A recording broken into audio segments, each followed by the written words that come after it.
from what they are doing out there.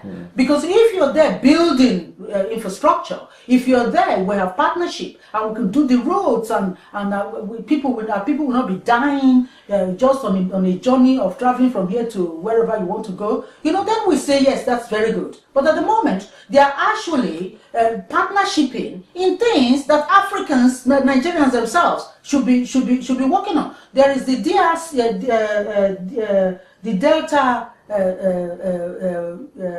still in Warri, for instance, where I'm from, and you find that the steel complex has been sold to an Indian. Some Indian people. So what do?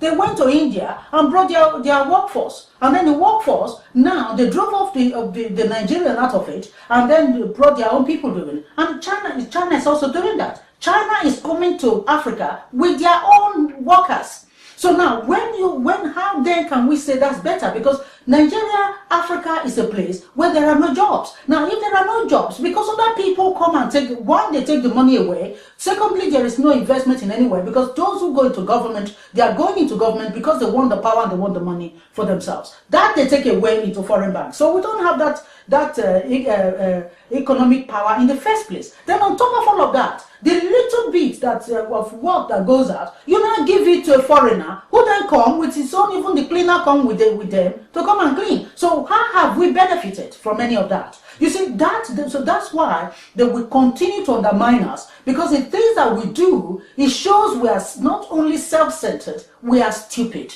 We are very stupid people. And yet, those who are qualified are not even given the opportunity to come in and do the work. And this is a frustration that people like myself feel all the time. I mean, I can close my eyes and be the president of Nigeria conveniently, and everybody will be happy. But what we're getting is that go off. So the least qualified have now used the PDP machinery, which is a mafia gang that they put in place. Now they are now using the cabal, and they are bringing their own people in. They've driven the people who can run the country. They've driven them into the bush. Some of them they've killed. They kept them in other people's country. So they are now holding the countries hostage. And with it, we're now having a human tragedy that is unfolding. And we say that the country has been driven into a hole by personal interest. And that is where we're at. So we don't want foreigners. We simply want the foreigners to go away and allow. If I have to leave this country, I'm here, I do a lot of work. In the UK where I'm based, I involved. I don't sit in here. I bring my knowledge to people. And when I was coming to this country all those years ago, I didn't really want to stay here. I wanted to do 5 years and go back.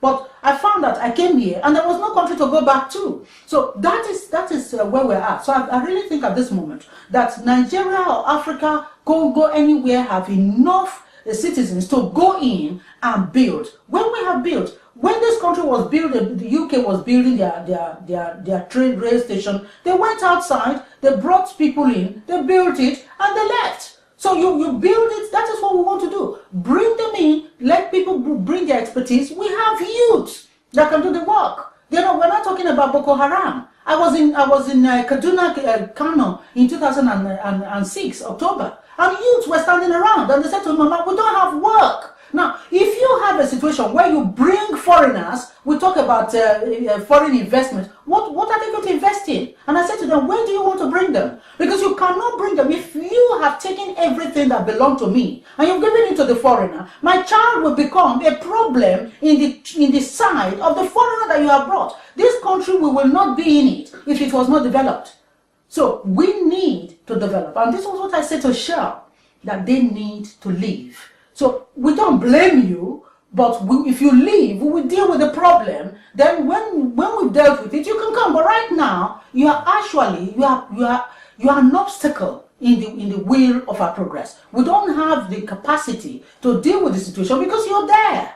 So if you leave, we can build it. And I'm sure the whole world will benefit from Africa much more if Africans themselves will have the opportunity, will be allowed to reform Africa. then we become a level, the whole world will have a level playing field where everybody can go. Wouldn't it be wonderful when people can go to the Niger Delta, they can go to the Kano and go to all these places to go and have a wonderful time? It will be good. But now you cannot go because you've clogged the wheel of progress.